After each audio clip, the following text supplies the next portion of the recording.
नमस्कार माझ्या बंधू भगिनींनो, गव्हर्नमेंट जॉब अपडेट या यूट्यूब चॅनलवर आपले स्वागत आहे। मित्रांनो, सर्वात मोठं तर मागच्या 3-4 दिवसांपूर्वी पेपरमध्ये एक कात्रण आलेलं आहे। तर पोलीस भरती सप्टेंबरमध्ये संपूर्ण महाराष्ट्रात सोशल मीडियाद्वारे ही बातमी पसरली आहे। तर ही बातमी तुम्ही सुद्धा बघितली असेल, पण त्या मागचं सत्य काय आहे, नक्की भरती सप्टेंबरमध्ये होईल का? आतापर्यंत तुम्ही अनेक व्हिडिओमधले ऐकलं असेल पोलीस भरती मार्च महिन्यात येणार, एप्रिल महिन्यात येणार। मित्रांनो, तुम्ही बघू शकता स्क्रीनवर जे कात्रण दिसतंय ते 25 मार्च 2025 रोजी आलेलं आहे आणि सेम टू सेम कात्रण हे जानेवारी महिन्यात सुद्धा आलं होतं।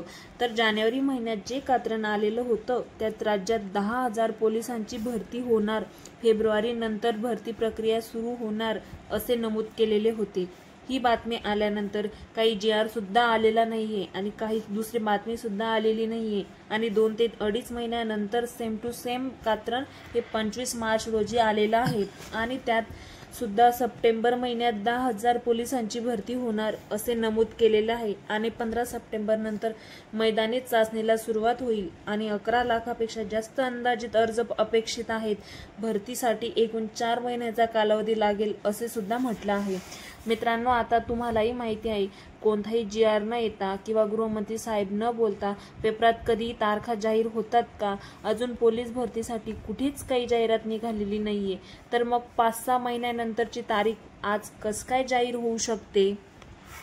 तर बघा, मागच्या वेळेस जेव्हा भरती निघाली होती तेव्हा 17,000 जागांसाठी भरती निघाली होती आणि त्यासाठी 16 ते 17 लाख फॉर्म आलेले होते। त्यापैकी सगळ्याच मुलांचं तर सिलेक्शन झालेलं नसेल, त्यामुळे मागच्या वेळेस ज्या विद्यार्थ्यांचे सिलेक्शन झालं नव्हतं ते सुद्धा आता तयारी करत असतील, बरोबर? त्यामुळे आता जेव्हा भरती निघेल तेव्हा 11 लाखापेक्षा जास्तच फॉर्म भरण्याची शक्यता असणार आहे आणि कॉम्पिटिशन सुद्धा तुमचं वाढणार आहे आणि एका जागेसाठी 100 ते 120 मुलांमध्ये कॉम्पिटिशन होईल, हे तुम्ही लक्षात घ्या। तर तुम्ही समजून घ्या तुम्हाला तयारी कोणत्या लेवलला करायची आहे। यामध्ये तुम्हाला अभ्यास व मैदानी चाचणीची तयारी जोरात करावी लागेल। यावेळेस खूपच मोठं कॉम्पिटिशन असणार आहे, त्यामुळे तुम्ही जोराने तयारीला लागा। तर बघा, मागच्या वेळेस जेव्हा भरती निघाली पदासाठी तेव्हा एका पदासाठी एकच अर्जाचे बंधन राज्यातील प्रत्येक उमेदवारास पोलीस भरतीतील एका पदासाठी एकच अर्ज करता येणार आहे। त्याशिवाय जास्तीत जास्त भरलेले उमेदवाराचे अर्ज बाद ठरवले जाणार आहेत। या व्यतिरिक्त एखाद्या जिल्ह्यात अर्ज केलेला उमेदवार दुसऱ्या जिल्ह्यातील भरतीला नजरचुकीने हजर राहिला असेल आणि तो त्या ठिकाणी मैदानी चाचणीत पात्र जरी ठरला तरी त्याला 2 ठिकाणी अर्ज केल्याबद्दल अपात्र ठरवण्यात येणार आहे, असा भरतीचा महत्त्वाचा निकष असणार आहे। हे सुद्धा तुम्ही महत्त्वाची बाब लक्षात घ्या आणि त्यानुसार फॉर्म भरा।